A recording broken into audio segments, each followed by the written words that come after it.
today I'm going to read you a story. It's called Wemberly Worried by Kevin Hankes. He's the author and the illustrator of this book. Wemberly Worried. Wemberly worried about everything. Big things. I wanted to make sure you were still here.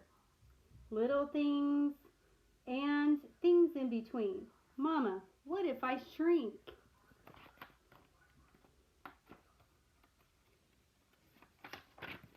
Wemberly worried in the morning. She worried at night. And she worried throughout the day. You worry too much, said her mother. When you worry, I worry, said her father. Worry, worry, worry, said her grandmother. Too much worry. At home, Wemberly worried about the tree in the front yard. What if it falls on our house? And the crack in the living room wall.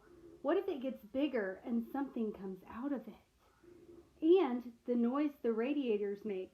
What if there's a snake inside? At the playground, Wemberly worried about the chains on the swings, and the bolts on the slide, and the bars on the jungle gym. Too rusty, too loose, too high. And always she worried about her doll Petal. Shouldn't Petal have a car seat too? Petal's lost forever. I found her, sweetie. I'll wait for you, Petal.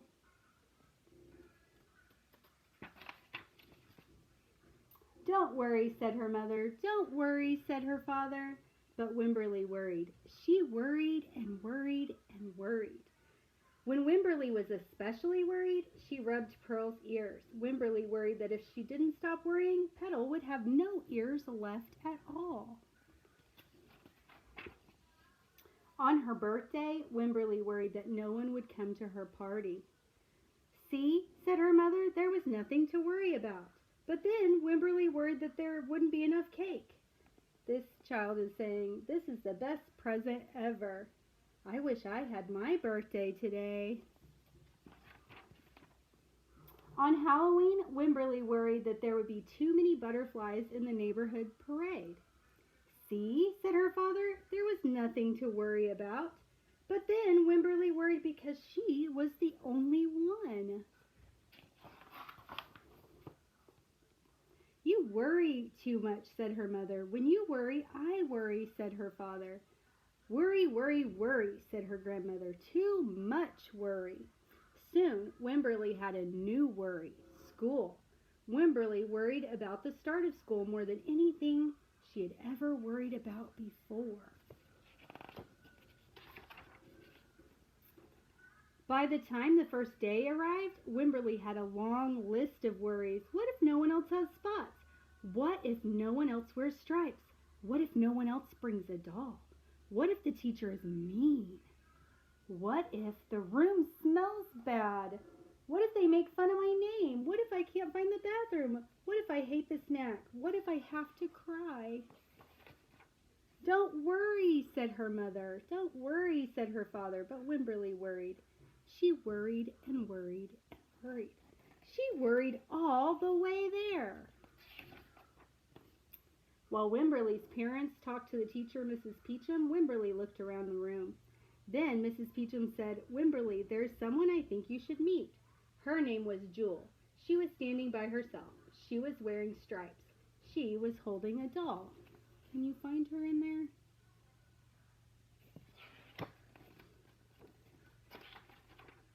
At first, Wemberly and Jewel just peeked at each other. This is Petal, said Wemberly. This is Niblet, said Jewel. Petal waved. Niblet waved back. Hi, said Petal. Hi, said Niblet. I rub her ears, said Wemberly. I rub her nose, said Jewel.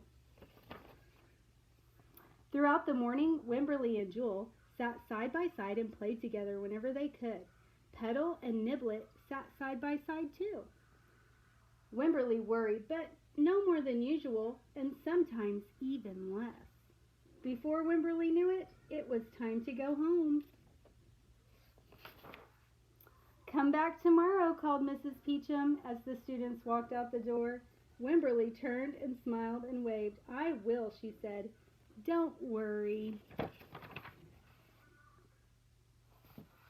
We're going to talk about, have you ever been worried about something, or what are you worried about right now that school is starting a little bit differently? So let's pause this and we'll talk about that.